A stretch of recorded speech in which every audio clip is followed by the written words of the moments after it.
Well, good evening, good afternoon, good morning, and good night, and all of which apply to wherever you're watching. So, I want to thank you for stopping on by to another Wilhelm the Esoteric video. So, for today's video, we're going to talk about a subject matter that's quite deep and quite intense and comes from our childhood traumas and from a lot of the things we pick up along the way. I'm sure some of you have heard that our childhood is almost like a blueprint to who we're going to be when we become adults. Our childhood is a really critical time for our life. It doesn't mean we can't change, but what we go through, what we lack, what we have too much of, what we focus on, what people have come into our lives, what situations have we been dealt, what things have we gone through, have we been betrayed a lot, have we had a lot of nurturing, have we had a lot of love, have we lacked a lot of love. This could be different for everybody, and for every era of our life this can change. And sometimes a lot of us have to endure a lot of suffering and hardship. So for this video, we're going to talk about the Enneagram test. Now, the Enneagram is a tool that psychologists, therapists, and counselors of all sorts from around the world use. And it's based off of ancient principles and a collaboration of different schools of thought, of philosophy, and of mental health within the social sciences. Life is made up of different avenues, and these different avenues bring forth different insight that we can learn to adapt and to modify to fit our needs and necessities as a society as a whole, which is why I wanted to make this video, so we can see what our strengths, what our weaknesses are. Now, the Enneagram has 9 numbers, and out of these 9 numbers, each of these 9 numbers represents different sorts of cognitive skills, if you will, different sorts of strengths and weaknesses in areas of focus. And these areas are developed in different ways for different people throughout different parts of their life, especially when they're growing up. The parenting of the individual is critical and really conditions the individual on what to focus. And this is because of an overindulgence in certain things, perhaps a lack of certain things, and different means of the sort. This varies from individual to individual and is the uniqueness of each and every person. Out of these 9 numbers, we have a foundational number. And out of these 9 numbers comes a set of 3s, if you will. Out of these numbers, sometimes across or sometimes right below, our Enneagram number, when we're feeling stressed or when we're feeling happy or content, will go and become one of these other numbers that's across or perhaps right below it. So, this varies from person to person, and just because your Enneagram number goes from one number to the other doesn't necessarily mean it's a bad thing. Sometimes we go to certain numbers when we're not feeling too good or when we're feeling great. Vice versa. We can take in negative connotation from either of the across numbers that we go to. Now we move on to the wing part of the Enneagram. As you see in the picture above, Enneagram numbers have their wings. For example, somebody who is a 1, an Enneagram 1 as we see here, might be an Enneagram 1 W2 or W9. What does that mean? It means that Enneagram 1 might be more towards the Enneagram 2, meaning that Enneagram 1 might be an Enneagram 1 in foundation, but at the same time it's going to have Enneagram 2 type of characteristics. Or the other way around, the Enneagram 1, if it has a strong wing for the 9, that Enneagram 1 is going to be very much like the Enneagram 9. So we need to be on the lookout for some of these characteristics. It's really helpful to get to know all of them. There's this book I really recommend called The Complete Enneagram, 27 Paths to Greater Self-Knowledge by Beatrice Chestnut, PhD. Anyway, this video is for everyone, regardless of whether you have ADHD or not. But for those of us with ADHD, these problems might be a lot more consistent. You might have to be on the lookout for these issues to come up more and more.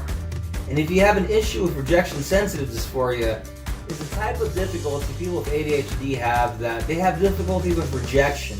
They have difficulty with feeling like they let somebody down, or like somebody let them down. And it feels really devastating. And sometimes they don't want to do an activity or see a person again for years, for days, for months, or sometimes even forever. It makes friendship really hard. So, something to bear in mind. There should be a link above if you want to check out a video on RSD.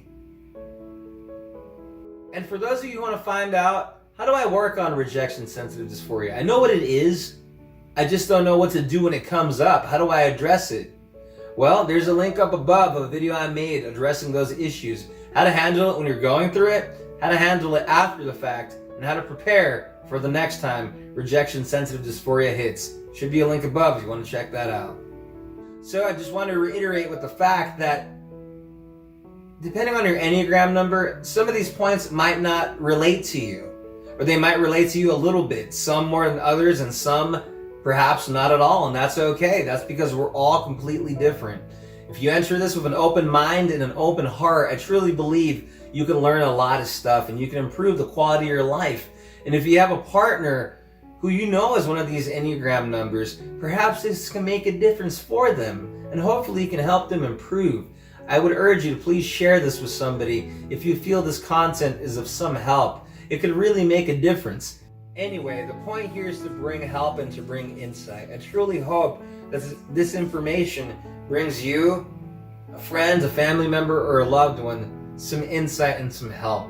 We just have to come into this with an open heart and with an open mind. To start off for today, we're going to look at the heart triad of the Enneagram. We look at the numbers 2, the numbers 3, and the numbers 4.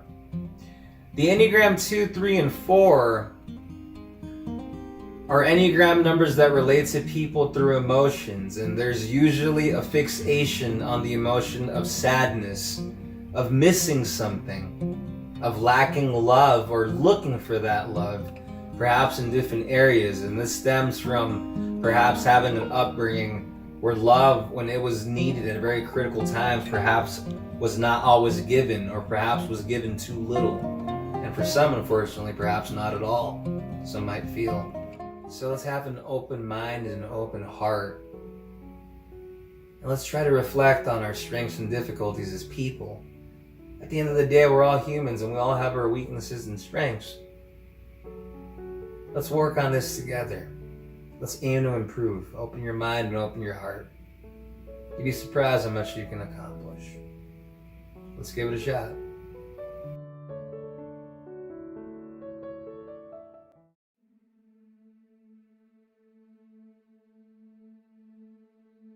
The Enneagram 2.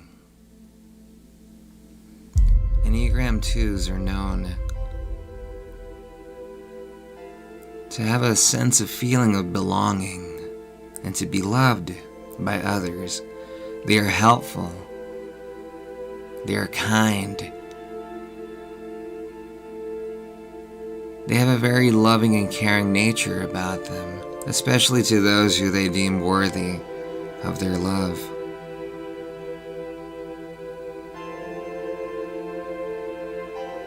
But at the same time, with that comes the Achilles heel of the Enneagram 2. With a need and a constant need to show and demonstrate love, unfortunately comes difficulty with admitting difficulties of the self.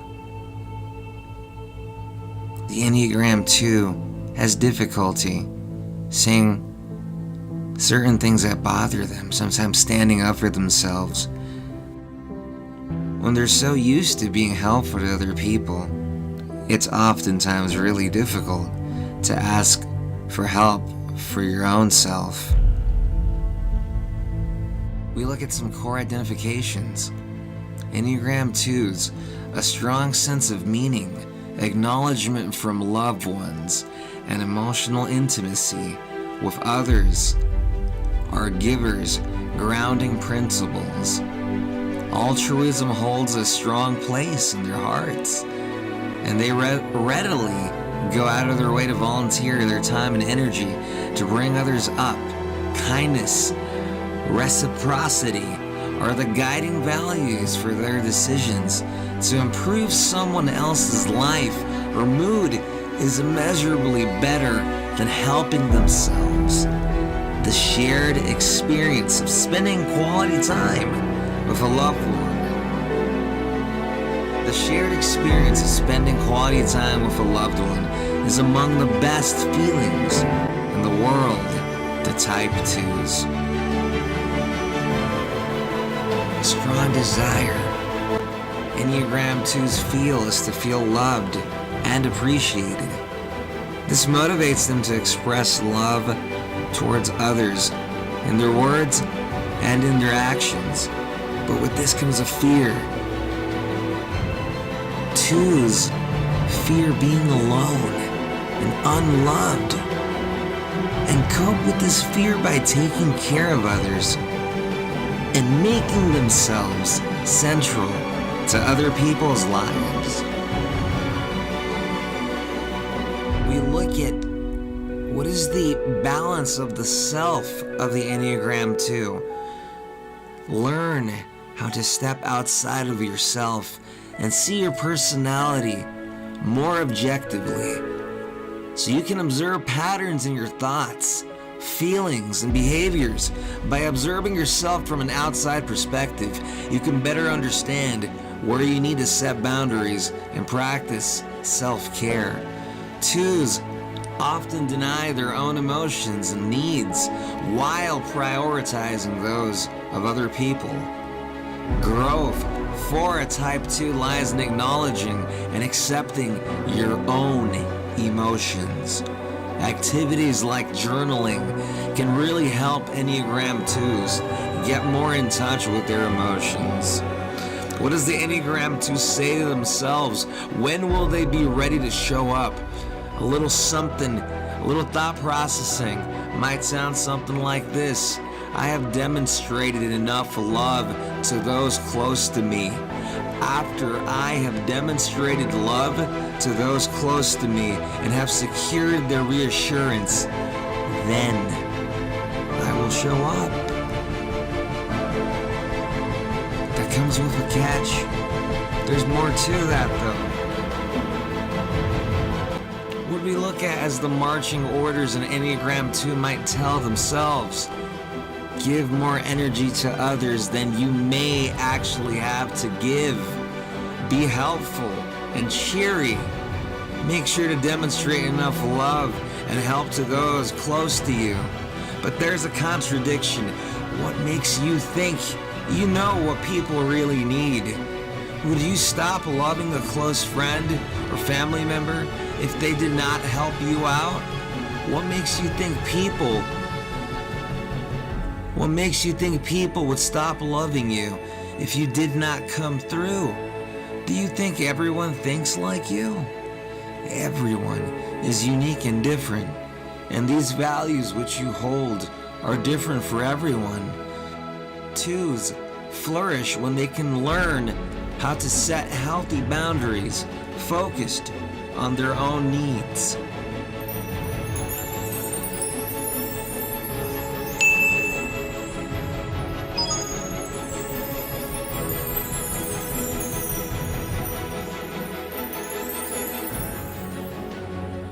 A healing attitude for the Enneagram 2 could go something like this. It is perfectly fine for me to tend to my own needs and responsibilities first. My friends, family members, and loved ones will still care for me, and they want me to take care of myself. When 2s flourish and grow, when they learn how to set healthy boundaries that are focused on their needs, then they can truly grow and they can truly come out as who they are. And believe it or not, if you're an Enneagram 2 hearing this, so many of your family members and loved ones, they want to see who you really are. They want you to stand up for yourself. They love and care for you just as much as you love and care for them. An early coping strategy of the Enneagram 2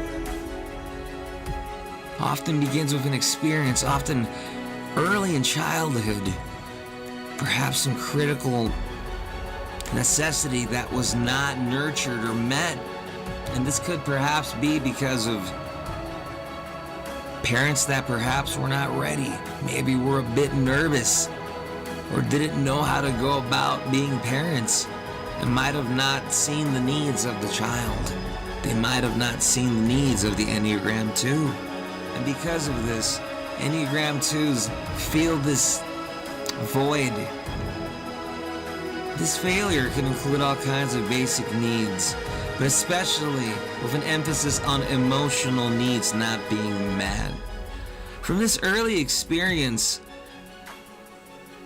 that's unfulfilled, the Enneagram 2 learns to adapt to a very strong idea that their needs, what they need, what an Enneagram 2 needs, is not as important as the needs of other people and loved ones around you. And I'm here to tell you that that is not true. Just as much as you love those that are close to you and those that you care for, you have to understand that their love for you is just as strong. In order to return that love, you have to love yourself just as much as you love those that you love. Because then you're hurting your loved ones, because you're pushing yourself past the boundary. Grow as a person, refine yourself as a person, and know that your family and friends will still love you, regardless of whether or not you're there to help them. They know that you're human. You have to know that you're human. Cut yourself some slack. You deserve it.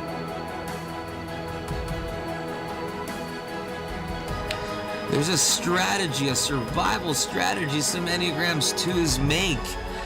There's a survival strategy that some Enneagram 2s make that it feels like they have to do this, like they have to be this super strong force of just support and love at all times. And sometimes we can't do that, and that's perfectly fine. We have to understand that we are human beings as well, and we cannot always deliver. We need to learn how to set boundaries. We need to learn that pleasing people is not always the goal. Sometimes we have to please ourselves because we have to be healthy. If we work in a job or work to help a family where our help really means a lot, then our mental health really is going to mean a lot, and we have to take care of our mental health. We have to take care of our physical health. We have to take care of ourselves in order to better take care of those that truly matter to us. We have to reflect. It's totally okay to say, I've had enough, I need a break, I can't be there right now. We have to learn with being okay, with admitting that we're not okay. But that doesn't mean it's the end. That just means we're taking a little break.